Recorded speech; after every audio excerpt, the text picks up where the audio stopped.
बिस्मिल्लाहिर्रहमानिर्रहीम। पहला सवाल हमारी स्क्रीन पर, और सवाल है जी, दैट इज कि ये जो आपके पास क्वेश्चन है, how many linkage groups are present in human body के अंदर कितने लिंकेज ग्रुप्स होते हैं। तो बेटे ह्यूमन बॉडी के अंदर ऑप्शंस हैं 1, 2, 20 है, फिर 23 है, और फिर आपके पास बेटे पूछा जाता है हमारे पास 46। तो आप बता सकते हैं कि इसमें कितने लिंकेज ग्रुप्स होते हैं। दैट इज़ क्वाइट इजी बेटे। जितने होमोलोगस क्रोमोसोम होंगे ना, उतने ही इसमें लिंकेज ग्रुप्स होंगे।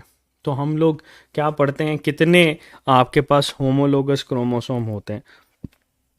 एक होता है? नहीं। 20? नहीं।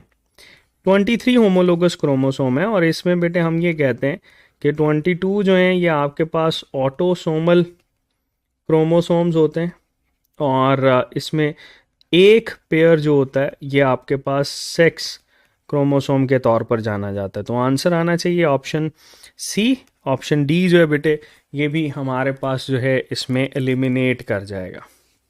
ठीक है जी, चलो नेक्स्ट क्वेश्चन है, that is greater the distance between the genes then dash is correct.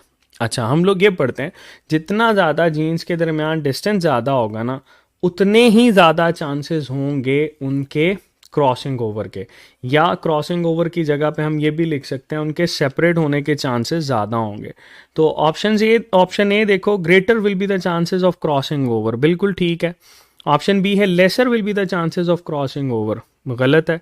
फिर है none will be the chances of crossing over, ये भी गलत है। फिर है नन ऑफ दीज, ये भी गलत है। तो आंसर हमारे पास आएगा ऑप्शन ए।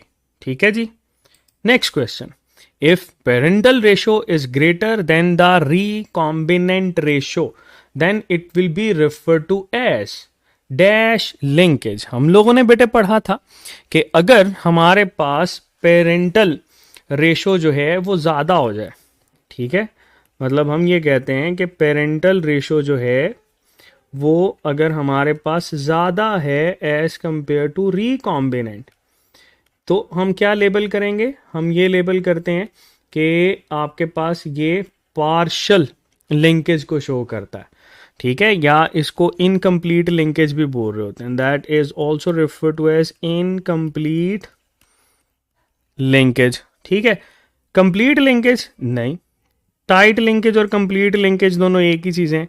नो लिंकेज भी नहीं है। नो लिंकेज में आपके पास रेशो जो है वो 1:1:1:1 हम लोग लेबल कर रहे होते हैं।